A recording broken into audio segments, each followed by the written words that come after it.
Hello, friends, and welcome to another episode of Headlines, our twice weekly news-focused show that covers all of the latest and greatest and potentially terrible from across this crazy video game industry. Today's date is February the 3rd, 2026. I'm your host, John, and joining me, as always, is our reviews editor, Jesse Norris. Guten Abend. Hello. Hola. We're not gonna get into it straight away. Wait for people to get in here a little bit and come and say hello and all of that jazz on this fine, gloomy Tuesday. Is it gloomy where you are? Is it still freezing? Nope. It's very cold, but it's not quite freezing. Today is going to get all the way up to, I think it's 64.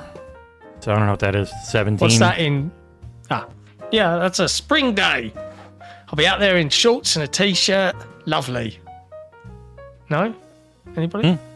Yeah. Anybody? I grew up in where it was way colder, so 64 would be 7. Man, I'm getting good at this. 17.7 Celsius. That is a good conversion you got going on in your noggin. Big hello to everybody in the chat coming to say hello. It's nice to see you all. Appreciate you being here on this Tuesday morning. It has been like we've had a weird storm like blow across the UK and I've seen and Europe, and I've seen some crazy snow in other countries, but I've got nothing down here. It's just wet and it's grey and it's miserable. But that's okay because, much like the British population, we're wet, grey and miserable. Yeah, it's one of those things. I always feel like I'm in a jazz lounge when we start these shows. I'm just like, it makes me want to smoke an actual cigarette, which I haven't done in like 12 years. But I don't know, it just gives me that vibe, smoky room. I'm going to have to get rid of this music then. Yeah. Save your lungs. Thank you. You're already going to have popcorn lung. We don't want to add other stuff to it. It's worth mentioning, if you're a supporter of Xbox Era via our Patreon, you get an audio version of this episode and all Headlines episodes available for you to use via Patreon in your preferred podcast app. But if you do have a Spotify account, you can link them and then listen to it there instead. If you would like to support independent video game coverage, I'm not going to say journalism because I don't want to give us that label, to be honest. Head to patreon.com/Xbox Era. It's not the right label. Support a group of folks that really love playing video games. That's about as best as I can sum it up. In an industry that without your support barely lets us ever play them. Yeah, it's a true story. But hey, there you go. Before we get into the news, of course, there's bits and pieces live on the site right now for you to enjoy. I can't remember when did the lovely interview you did with Pearl Abyss for Crimson Desert go live? Was it Friday? No, I'm pretty sure it was an hour before we went live on Thursday, so we did cover it. Oh, okay. Well, there's that still, which has done very well. A little interview with Will Powers at Pearl Abyss on Crimson Desert. We've got a review in progress up for early access release of Vampire's Bloodlord Rising, which is out on Steam. We've got a review up for Don't Stop Girly Pop. I dropped a new hardware review for a pair of wireless earphones, which I actually have in here with me. I love in my coat earbuds. pocket.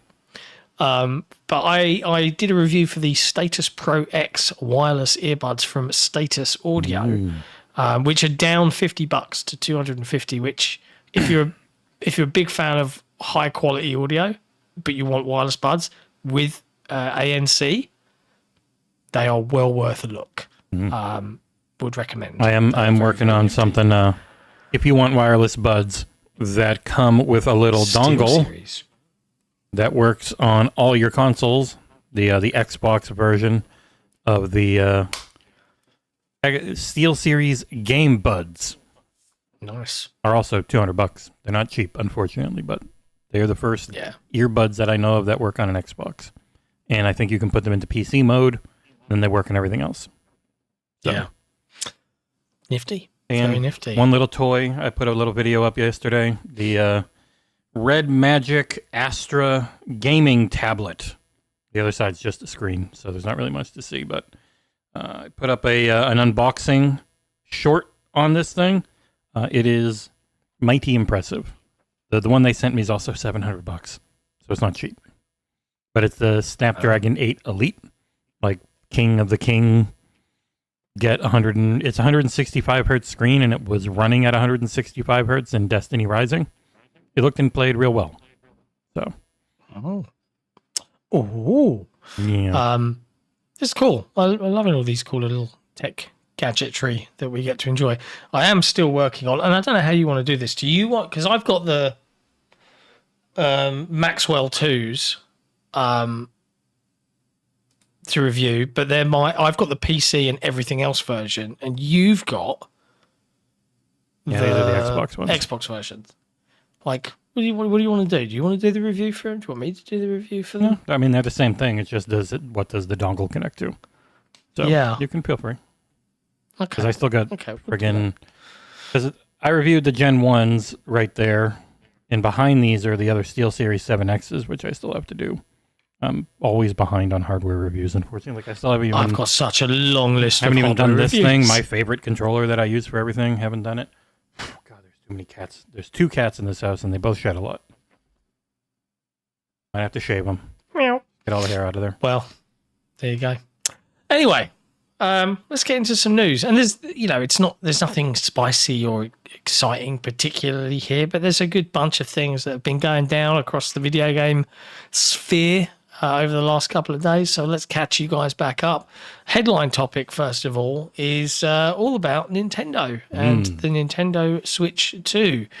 This comes via Sal Romano over at Gamatsu. And apparently the Switch 2 worldwide sales have topped 17.37 million, with the original Switch hitting an eye-watering 155.37 million units sold. Ooh, Yeah. that is a lot of consoles. 7 million Switch 2 units were sold in the 3 months before the end of the year. So, and a ridiculous amount of software. Like, they're still doing very well. Especially the attach rate on Mario Kart World is almost 1. It's, 1-to-1 almost. It's 14 compared to 17. Donkey Kong Bonanza did well. A lot of their other things did well, but Metroid Prime 4 was not mentioned. Even conspicuously off the list. Kirby Air Riders, which was only 2 weeks more sales data than it was there, with like a couple million, I think. It is weird. Metroid has just always been this thing that reviews incredibly well and is looked at as an important franchise, but it never sells. Yeah. Not comparatively for them. It's an odd one, really. Like, the amount of glazing that Metroid often gets, and yet it isn't reflected in the actual market. Well, that's a lot of the more prestige games that... just look at something like Blueprints last year. Amazing game. Amazing. Sold fine for what the team size is. But when you look at like, what does this sell compared to some little gotcha mobile game that's like $5 on the platforms, and they're probably pretty even. So again, it's depressing, isn't it? The general public is to blame. They have terrible taste. It's basically people like Nick. People like Nick are to blame. Is that what you're saying to me? Yes. Okay. Cool. I'm glad we cleared that and up. That is not just for this. That's for almost anything in life. I don't know if you saw, but like we've had a generally very warm reaction. Like, if you missed the Xbox Era podcast episode 299 on Saturday, it's out now on Spotify and all the usual podcast places. But towards the end of the show, we got a little bit serious, and we talked a lot about parental, advice and growing up and disciplining kids and how we navigate the digital world and all of this jazz. And we've had a genuinely large amount of feedback from the community, kind of like, we really like that, and we want a parent spin-off, parenting focused show of just talking about life and life experiences. But whether we will do that, I don't know. It's hard to get a hold of Nick. Yes, Nick's a busy man. But kudos to Nintendo for selling a lot of Switch consoles. I know that there's been a lot of noise towards the end of last year that it had a soft December, and what does that mean for the Switch 2? And I've definitely been in the camp of, I think they're going to struggle to make that kind of proposition to existing Switch customers to please buy the new Switch, because it's an iterative upgrade. It's a nice upgrade. I've got a Switch 2. Yeah, the Switch is very hard to keep using for anyone who's into tech, but when you're more casual, it might not be as striking I gotta get upgraded here for a ton of money thing, because there's the real risk this year of everything going up again. I don't know that Xbox will, because they just have chosen to stop making them very often. Yeah. They make a handful, they eat a little bit on that handful, they keep their margins up by not doing a bunch. Like, we'll see. And I know I said on Saturday, like, PlayStation was expecting their financials down, but it was more their margin targets are still not being hit. I think overall they might grow year over year, was their guidance. But even there, it's like they are working hard to maintain. And the Switch right now is flying way past where they were. So it will be interesting to see. Do they keep that up? Can they, when the price is not going to go down the same way last generation was, even though, like, their software never goes down. It goes down $20, so it'll go from 70 to 50 when it's on sale after like 5 years for games. Like, they are a unicorn, and you can't have. There's generally only one of those. Lucky them. There you go. Kudos to Nintendo. You keep on going. You keep on trucking. Every time I see a successful console story, like, hey, our console's still selling, and I look at Microsoft and be like, it's not that they could. You? Everyone says that it's that nobody wanted them, and that's why they're dying. But it's also they stopped making them. Like, you can ask people in our community in Europe, especially, like, they just don't ship hardware to everywhere they used to anymore because they were still losing money on it. And they don't want to lose money on it this late in the generation anymore. Don't get me wrong. Not saying it might be a terrible idea that screws them over in the long run, but, like, we know the why. People are always conflating the why with nobody wants it. And it's like, no, people want this shit more than ever. They want to buy things. Everything's just too expensive. That is pretty much the main issue every time. Money, and it's only getting more expensive. Too expensive all around. Anyway, speaking of expensive things, let's talk about Microsoft Xbox Game Pass, which is proving its worth, I think, with another absolutely bonkers wave of games announced for the first couple of weeks of February, which is a relatively short month. There's a lot. A couple of them leaked yesterday, right? I think you spotted. But they didn't really leak. They just went live because it was. They just outright teased it and added it was Tuesday somewhere, and they were going live into the service on Tuesday. They pretty much outright teased one that isn't coming until the 17th with Avatar: Frontiers of Pandora. On the 13th, we've got High on Life 2, which hopefully we'll be reviewing sometime soon. I'll handle the main review, but I think John and I this year definitely want to try and tag team as much content as we can. This is my footage from when I played at Gamescom. John got his whole thing where people are mad at creators get everything. Like, well, we're press. That was a press kit. Oh, I didn't put it in there, but also you see the press kits for Prince of Persia: The Sands of Time remake came with a friggin' Sands of Time dagger. Oh my god, really? Yeah. You can reverse time? Ubisoft made an actual time reversal dagger and shipped it? No, you could just stab Yves Guillemot.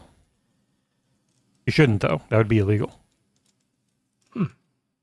But yeah, there's you hit the news because I was up unbelievably late last night finishing the finale review of Fallout 2, which will go live once the episode does tonight, 9 p.m. Eastern. There's a lot of stuff coming, and there's only one thing going, which is very weird. Yeah, the announced for leaving is just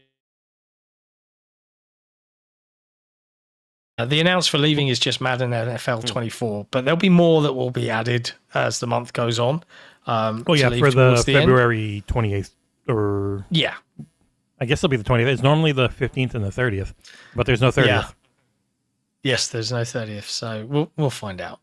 But yeah, the full list in terms of what is being added to Game Pass in February in Wave 1. We've got Final Fantasy 2, which is available today across Game Pass Ultimate, Premium, and PC Game Pass, as well as Like a Dragon Pirate Yakuza in Hawaii, which is also available on all of those. And then as we look ahead for the rest of the month, on February 5th, we have Madden NFL 26, which is coming to Ultimate and PC Game Pass. Paw Patrol Rescue Wheels Championship, which is coming to Premium, Ultimate, and PC. Relooted, which I think is a new game. Yeah, it is new. They did not put day one for Relooted, or I think there's like 4 day ones in there, but they only marked 2 of them as day one. Yeah, Relooted is definitely a new game. That's coming on February the 10th. Game Pass Ultimate and PC. You're essentially stealing back African artifacts from people. Yeah, I remember seeing the trailer for this last year, and it actually leaked. And yes, we could have posted the trailer and ruined that developer's announcement, but that would be a dick move. So I just, we didn't. But what I saw looks genuinely cool, kind of like side-scrolling, go as fast as you can, get out with the goods, lots of like cool platforming. Definitely intrigued to give that a go. I'll have to see if we can maybe try and get a review of that as a day one game. We've got BlazBlue Entropy Effect X, which is coming on February 12th to Game Pass Ultimate and PC.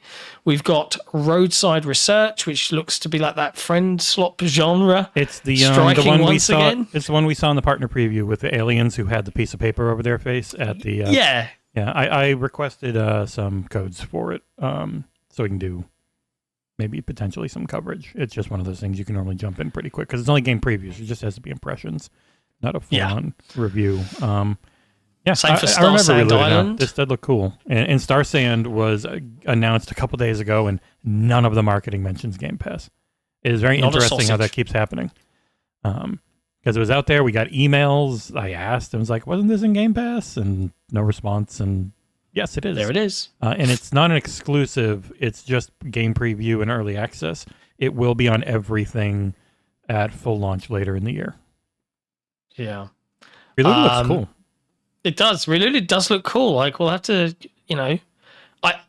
I don't think we ever had an email about it. We'd have to go find who's publishing. We'll have to find who's doing it. But like, this would be one where I'd be like, I'll give this a shot. But I'm not going to be able to.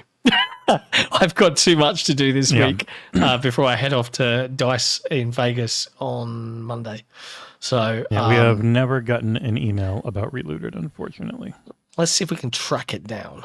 It's not even in Game Pass or anything. I'll do that after the show. Nice. Rounding things off, we've got High on Life 2, obviously, which I think is the banner. Big day one, triple A-ish release, double A really, considering the size of that team. Yeah. Later on this week, we will be publishing an exclusive 1v1 interview with Alec Robbins, the narrative director for High on Life 2, inside of which you'll find a bunch of gameplay footage, both I think new and a little bit old.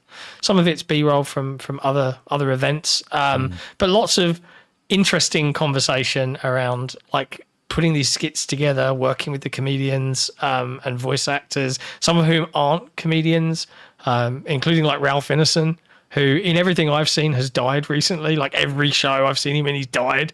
And indeed, I killed him in the demo I played. Yeah, he gets killed and turned into a gun. So he's in the game still. He's not fully dead. You defeat him in the boss fight, which I didn't get to do. They like had the demo skip the boss fight to keep that fresh, but the outcome of the boss fight is him becoming the gun that you see for the rest by his choice.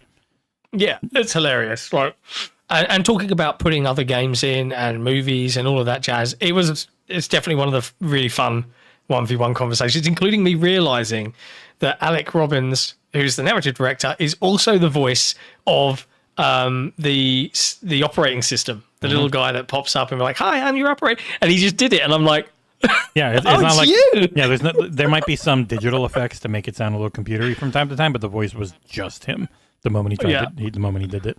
It was so keep an eye out for that. And we're also going to be looking to maybe next week start putting these interviews up as podcast audio versions of the shows for members to listen to as and when they will. So big focus from this team this year is on exclusive content for you, the people that support us directly, and really just going hell for leather and doing what we do best over and over again. It's going to be fun. It's going to be a challenge, but we relish it.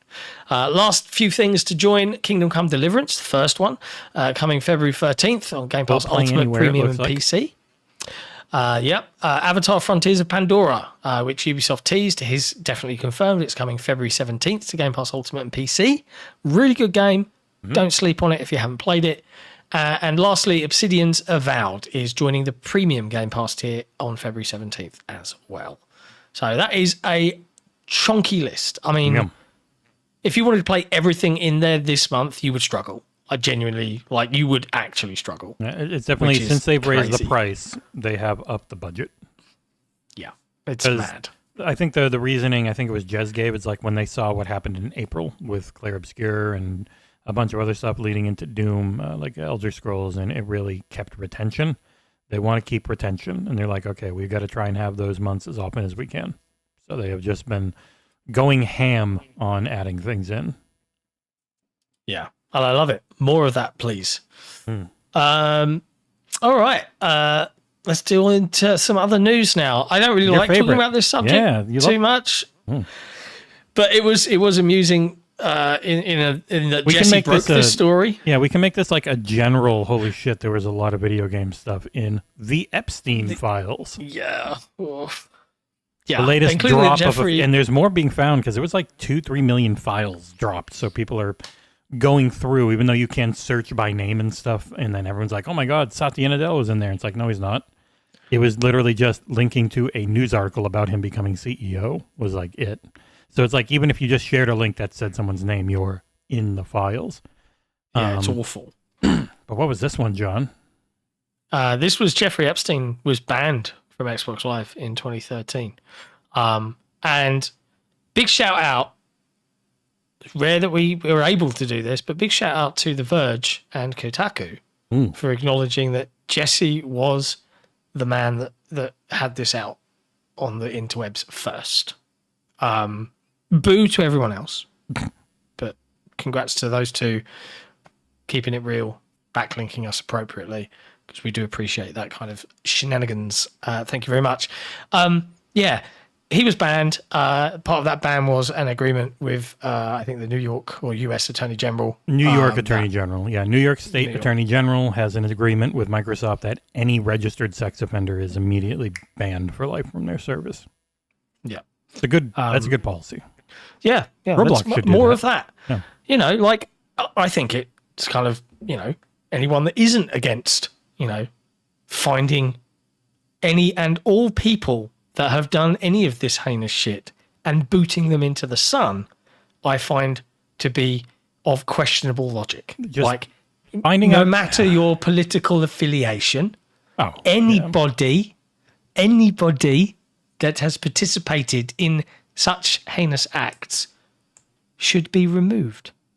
I think that's fair. That's a fair but all the comment. people in charge were involved and they don't want it removed. They wanted to keep doing it. Well, justice for me, finding but not out for that thee. 4chan and a lot of Gamergate and stuff was a psyop designed to obfuscate what was actually happening is just, it's infuriating, but not surprising. Bobby Kotick was in the emails quite a bit. No, Bobby Kotick was in there a lot. He went out. He liked having going out to dinners with Jeffrey Epstein, and he was probably boinking Ghislaine Maxwell. At the very least, they were very flirty in their emails back and forth to each other. No, they were very flirty. According to the files. According to his own words in an email associated with him, and an email that is Ghislaine Maxwell's. They were really flirting. It is crazy. Yep. Bill Gates. So there's a lot of things in there that are just allegations and FBI tip line things. Salacious stuff. Yeah. Leslie Benzie's in there, and then people reporting it as he is and not he was accused of stuff, like being weird about sex, essentially. Those are all allegedly. He definitely was banned on Xbox Live. But it's not banned on this channel, John. Our lovely advertisements. We'll be right back. That's true. We'll be back up to this. This is Xbox Era. We're an independent, community-funded publication focused on providing the best coverage and discussion of your favourite platform, Xbox. With best-in-class forums, a kick-ass Discord server, and awesome merch, XboxEra.com is your destination for the best news, reviews, and features focused on what you care about. With shows like the Xbox Era podcast, headlines, and a whole heap of Patreon-exclusive content, we're proud to be an independent publication completely funded by you. If you value having an outlet truly focused on your preferred place to play, you can become one of the cool kids by supporting us directly via Patreon. Just head to patreon.com/Xbox Era. You get cool swag and awesome perks, and we get to keep doing what we do. Become a part of the best Xbox community on the internet and help us grow even larger. Thank you for your support. Everything Xbox Era does is only made possible by the growing army of incredible Patreon supporters. Our MVPs and executive producers are all incredible people, but even more so are our grand benefactors, Croat56, Assassin, and Kevin S. All of this under the watchful eye of our lovely and benevolent CEO, Torn Raptor. If you want to become part of one of the best communities on the internet, head to patreon.com/Xbox Era, where your patronage can help keep us alive for another month. And we're back. Let's dive into some more video game news. Big hello to everybody in the chat, by the way. If you are watching and enjoying the show, give us a favour and just hit that thumbs up button. We do appreciate the engagement as the algorithm demands it. We try not to dabble too much into the negative clickbait version of engagement as best we can. So a little bit of positive engagement, we're all for. Next up in sad video game news. Saw this doing the rounds, which is Ashes of Creation is shutting down. Lots and lots of stuff from across the internet on this. It's weird. And I'm It's just weird looking stuff. at a report. Yeah, I'm looking at a report from Grant Taylor-Hill over at Insider Gaming. But he's written here that Ashes of Creation imploded around February 1st, 2026. And social media, all of this jazz, people started talking about Intrepid Studios, which is the video games developer, was facing complete and indiscriminate layoffs after the studio's leadership team collectively resigned. Ashes of Creation Stephen Sharif, Intrepid's founder and the game's creative director, he explained in a statement that the board wrestled control of the company away from him, prompting his resignation. However, a subsequent investigation determined that Sharif might have been the sole member of the board. Yeah, it's him and his wife were the board members. It's really weird. The whole team's been laid off. The company's financial position means that final paychecks couldn't be processed. This is despite the game selling approximately 250 to 300,000 copies on Steam under a $50 price tag. You can apparently apply for a refund. I've seen people on Steam successfully getting one. I saw the community manager for this talking on Twitter and in shock. I'd never even heard of this game before. That's how I've heard of it. this is to me. The first time What I'm is it? seeing it, and it's maybe there's something really unique about it. But it seems like a pretty bog standard fantasy MMO thing. Yeah. What do I know? Camera's really far out, but Yep, sure. no, it's pretty normal for it. Like if you ever play World of Warcraft, it can be really far away from you. Just a weird. The weird thing was the board was messing up from the guy that they're big enough to have a big board, and it's no. Then the board seems to just be him and his wife. So what? I don't know. It's just a weird one. I have no idea what actually happened. Yeah, but man, yeah, another one bites the dust. Who knows? In more cheerful news, however, id Software is celebrating its 35th anniversary, which is always very, very nice. 35 years, the granddaddy of the FPS genre. The current leadership, so Hugo Martin and Marty Stratton, both popped up in a video to thank everybody, and they said that it's amazing to be able to celebrate the honor with the team. We've got a lot coming up this week to celebrate with all of you throughout the year. We'll be celebrating this anniversary and a lot of other anniversaries. We couldn't do it without you guys, and we feel like we have the best fans in the world. It's really an honor to make this content for you all, and we've got so much more in store, so stay tuned. They then proceeded to thank everybody they've collaborated and worked with across Xbox, Microsoft Gaming, ZeniMax, and everyone that's come before, including folks like John Carmack, who posted a much delayed message because he didn't realize this was going out like yesterday, which is kind of cute and adorable. The only cute and adorable thing he's done for a while. Yes, I know he's got some questionable He just seems like a real thoughts. dick. Allegedly, to me. Everyone's allowed an opinion. They're like arseholes. We've all got one.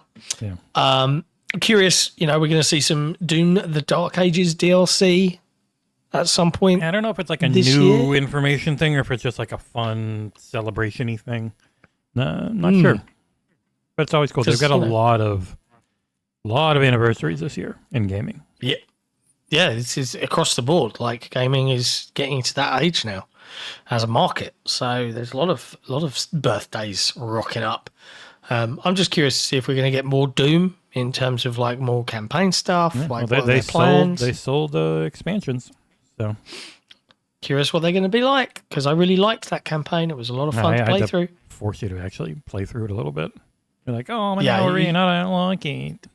It took me a while to get into it, I will admit, but I did get there. So I think it's a very different combat flow than either 2016 or Eternal, though it is closer to 2016, which is funny because so many industry people were like, oh, Eternal is just too fast. And so they made something that's still fast, but is more controlled, especially more controller friendly.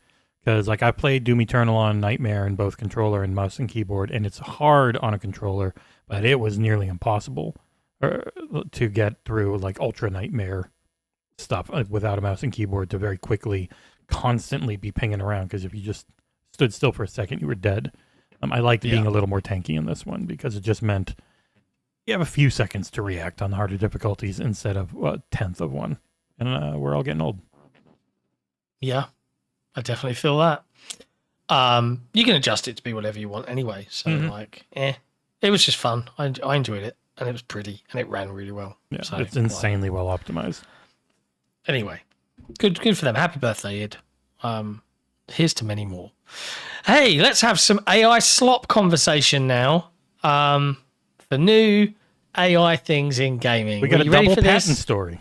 2 of them. Yeah. It's one's AI slop. Let's look at that one first, because Sony have patented AI generated podcasts that are voiced by characters from its games. Does that sound thrilling to you? This comes from our pals over at VGC, written by Chris Scullion. Link is in the chat if you want to have a read. But Sony has acquired a new patent for the creation of bespoke AI-generated podcasts starring video game characters. It was applied for back in July of 2024 and granted in late January this year. I hate this patent picture. It's as bad as McDonald's. So again, with Sony patents, there's precedent for them never being used. It's just ideas they want to patent. So it's not something that's coming. It's something that has a small chance of it. Well, this is what they said. It's called the LLM-based generative podcasts for gamers. So forget tuning in to us every week or every couple of days, and instead listen to your favorite video game characters talk about the games you're playing instead.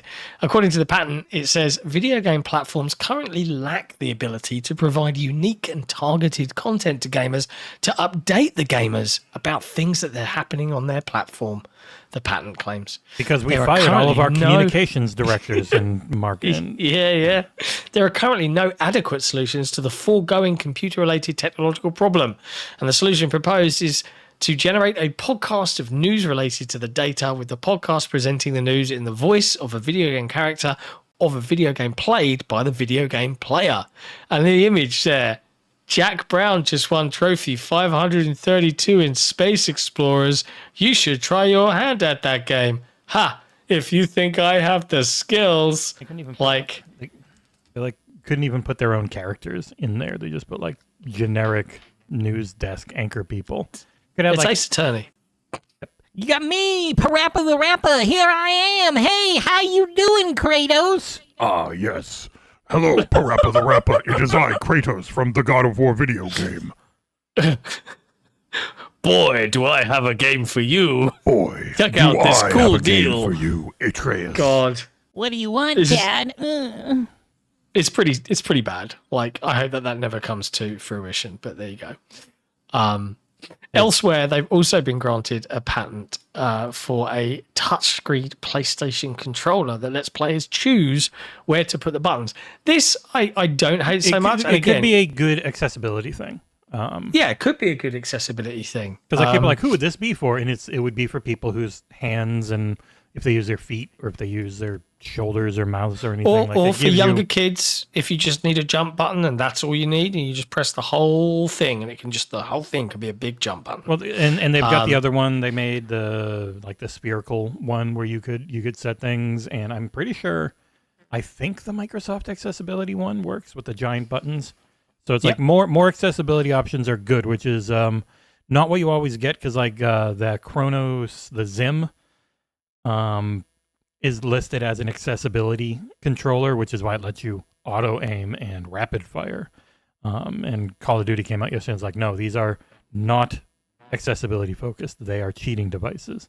But things like this would just be something that would probably be pretty expensive, you would think, because like, two giant touchscreens, they probably don't have to be like great quality look wise, but they would have to be very good with the touch and probably have some good haptics in there so it feels like that the way Apple has it, where it feels like you're touching a button, even though you are touching a screen because of the way it vibrates. Like that could work really well, depending on what people need. Yeah. This is a lot better But than an AI podcast, Yes. Yeah. Just pay attention to that. and it's just a regular ass little patent giving an idea, and not some of the most cringy shit I've ever seen. So I'll take it. Yeah, indeed. Anyways, in other news, Apex Legends is dropping Switch 1 support. They announced it on social media via the official Apex Legends account, saying that Season 29 will be the final update for Apex Legends on Nintendo Switch, and future seasons of the game will continue to be available on the Nintendo Switch 2 version. Starting August 4th this year, Apex Legends will no longer be playable at all on the Nintendo Switch system. And until that time, you can continue to play, but once that date's You'd hit, just be going it against all other stops. Switch players and no one else, I imagine. Yeah. Because you'd be on a different version of the game. It was never a great experience there. It was a pretty muddy 30 that could drop. So now it's off of Linux because they couldn't. Their anti-cheat just didn't hold up. Just because of the very nature of how Linux is. This person does not know how zip lines in this game work. Apex Legends is fun. It is good, and it's actually seen, I think, a little bit of a rise in players since Highguard came out. Everyone's like, I just want to play. Oh yeah, I remember Apex. When you mention other games in your marketing, it sometimes just reminds people those other games exist and they go play They've them. actually removed that from Steam now, where it said from the creators of Apex Legends and Titanfall. And all it does when I see these things is it just makes me really miss Titanfall. Yep.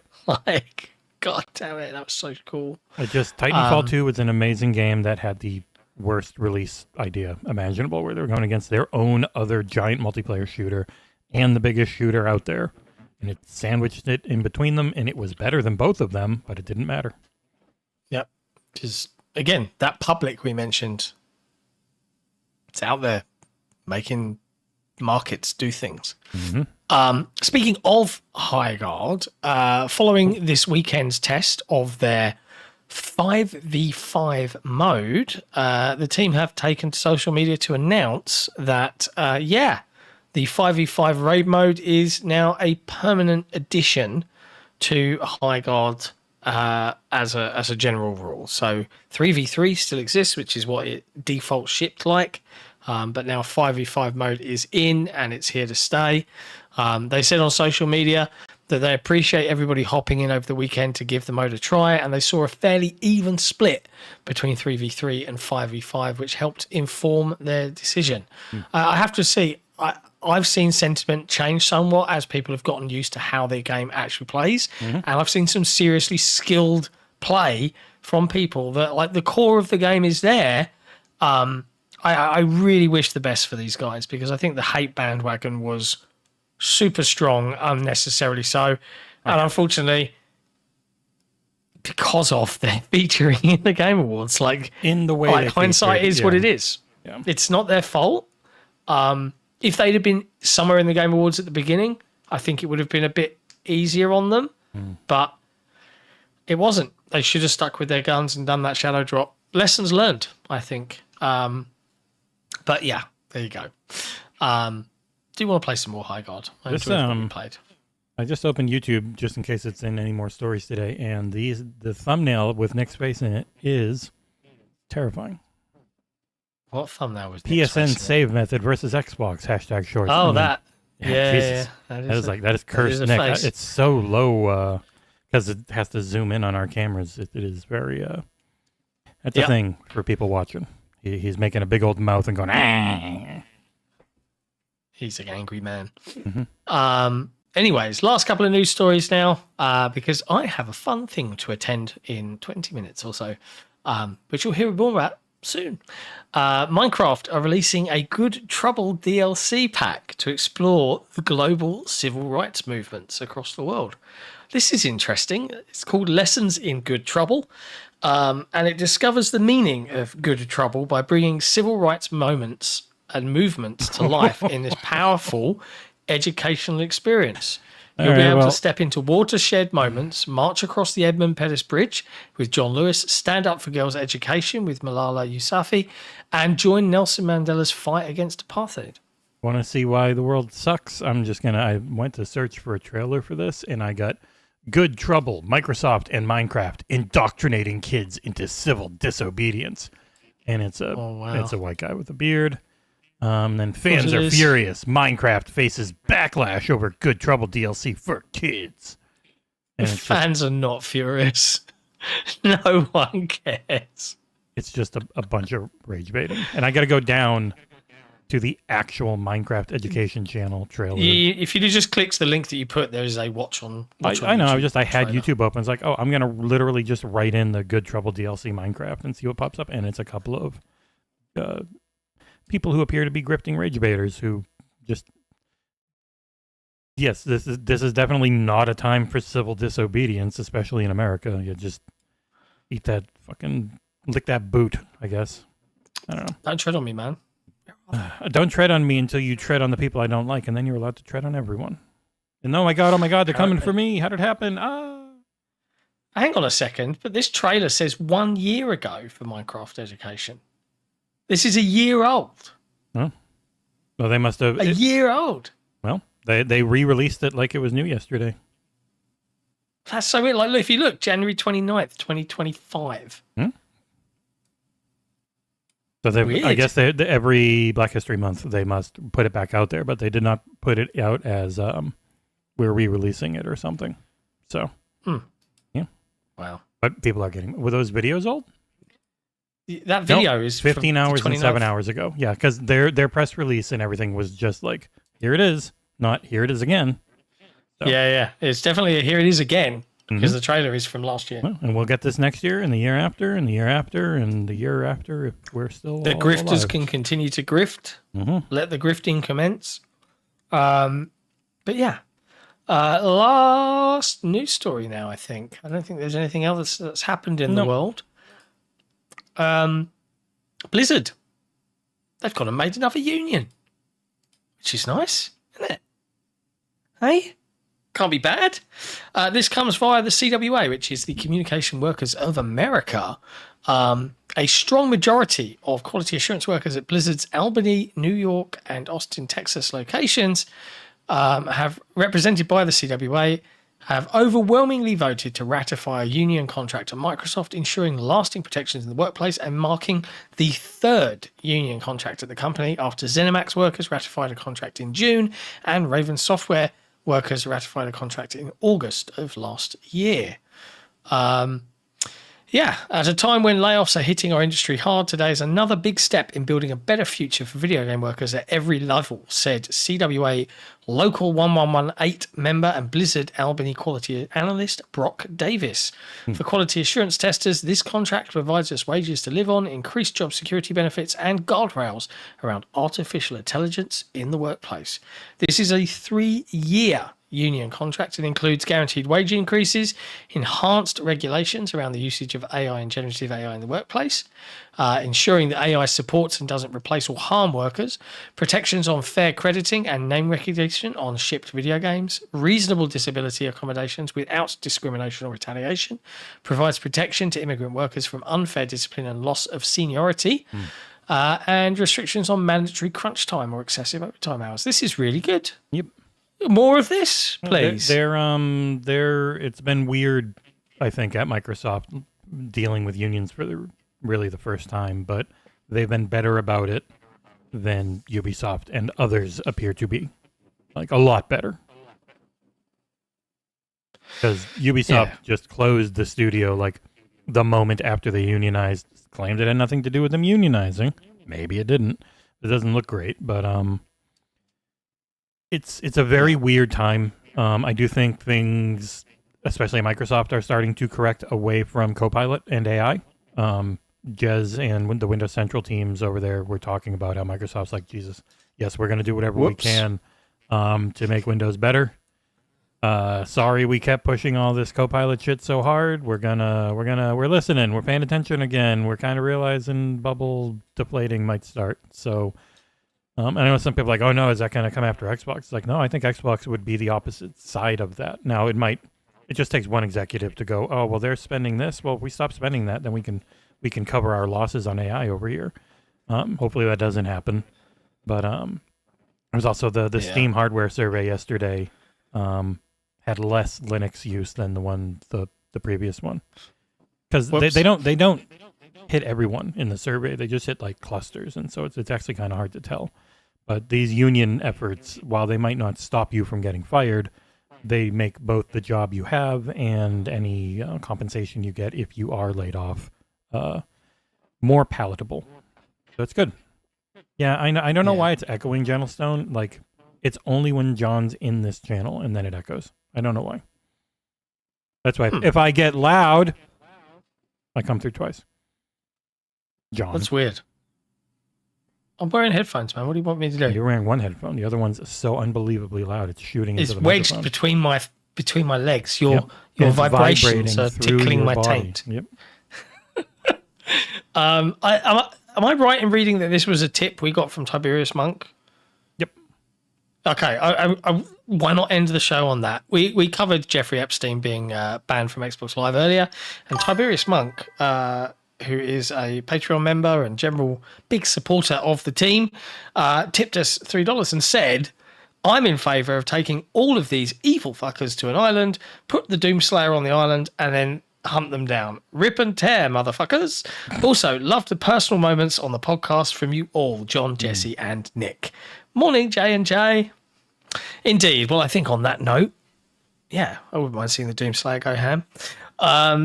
It's been a pleasure giving you all of the latest. Very quickly, I wanted to show something that our good old friend Creaky Legs made for me. You might have seen it on Blue Sky. I have seen it. As a fan of Pentiment, she hand painted me a new avatar of me in my sad little painter's jester outfit using a candle camera and a trumpet microphone. And thank you, Luke, from the Xbox Expansion Pass. He donated through the Super Chat with a U-Rock. Thank you. I always say donate. It's not a donation. We're not a not-for-profit.